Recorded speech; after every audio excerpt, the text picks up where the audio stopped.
Hi friends, let's talk about in-memory partitions today. So in-memory partition is a very handy technique when you have to partition your data in a data structure, a logical partition in a data structure without using any additional memory. So if you have an array, let's take a simple example. We have a negative item and positive item. It's a mix of negative and positive items, and you want to partition your array such that negative items appear before positive items. We don't care the order of negative items, we don't care the order of positive items. We just have one satisfiability condition that positive items should appear after negative items. You have to create a logical partition between your array, and you have to do that without using any additional memory, right? That's the most optimal way to do it. A very simple solution, if you see this problem, a very simple solution will be just sort the array. Negative items will appear after positive items, but that's not the always partitioning logic that we have, that it has to follow a natural order. What if I say elements between 5 and 3, elements between 5 and 10 appear first, and then elements between -1 and -10 appear, and then elements between 0 to 4 appear, like that. So you have to create partitions like this. Um, this so sorting is always not the best idea, because partitions may not always follow natural order. How to create partitions is a very simple and effective technique. How to create a logical partition, all you need to know is the memory addresses that points to some special locations in the array. For example, a of 0 points to the starting, and a of let's say 0, 1, 2, 3, 4, 5 is pointing to the end. Now we have to create a partition such that all the elements on the left side of the partition are negative, all the elements on the right side of the partitions are positive. We initialize our partition pointer to the beginning of the array, and then we analyze our elements one by one and see whether it has to be moved inside our partition. Okay, first we analyze -1, yes, it should be on the left side. Then we see -2, yes, that should be on the minus side. 0, that's okay. 3, that's okay. -5, yeah, that should be on the negative side. So we have to do that. How to do that is a very simple two-step process. You initialize your partition to pointing to 0, right? So, and whenever you have to move an element inside the partition, you swap that element with the partition. So -1 is already on 0, you don't have to swap it. So that's the first step. You can ignore the first step here.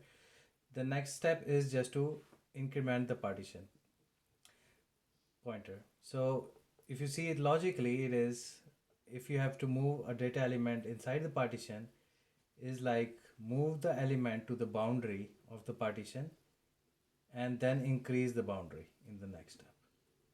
So that's how the elements come inside the partition.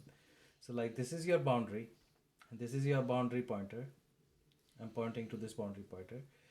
If I find an element that should be on the left side of the partition, I move that element to the boundary in the first step, and in the next step I just increase the limit of the boundary. So I have successfully moved this item within my partition. So that's a very simple. So that's not very hard to learn how to do in-memory partitions. And let's walk a simple example through this one partition example, and then we'll extend it to form n partitions if we have to. So partition first is pointing to 0. Okay, -1 is already on 0. We'll loop through the array and see if we have to move that in partition. So -1 definitely should be on the pointer. It is already on the boundary of the pointer. All we have to do is increase the boundary of the pointer. Now boundary of the pointer is b1. Now we are at -2. -2 should be in the partition, and it is already on the boundary of the partition. So all we have to do is increment the boundary of the partition to p2. Okay, now p2 is pointing to 0, and our element in the array that we are iterating is also pointing to 0. 0 should not be in the partition, so it's okay, we move to the next element.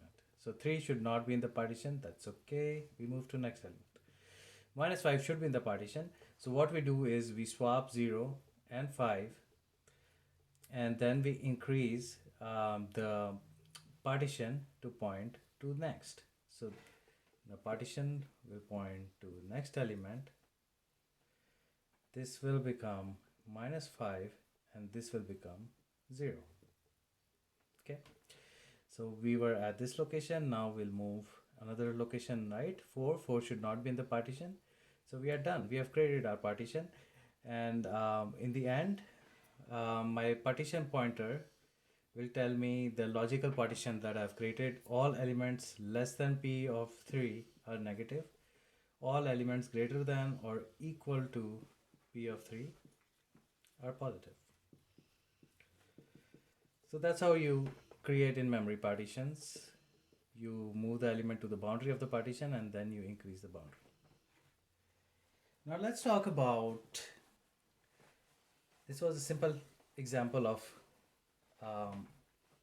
one partition, right? I'll briefly explain how you will create n partitions.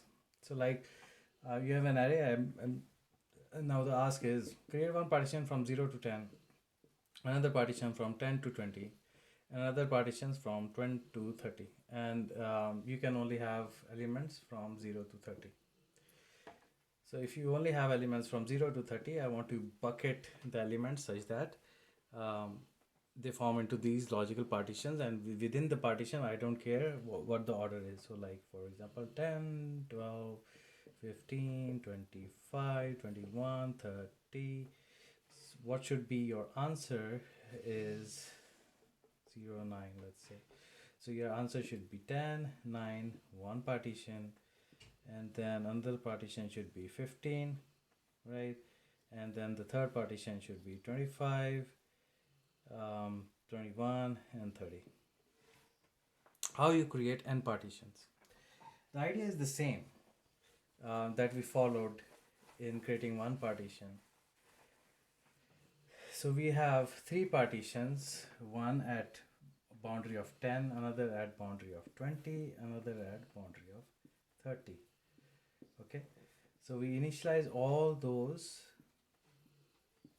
partitions with a of 0, right? And now what we have to check is, we have three partitions, partition 10, partition 20, partition 30.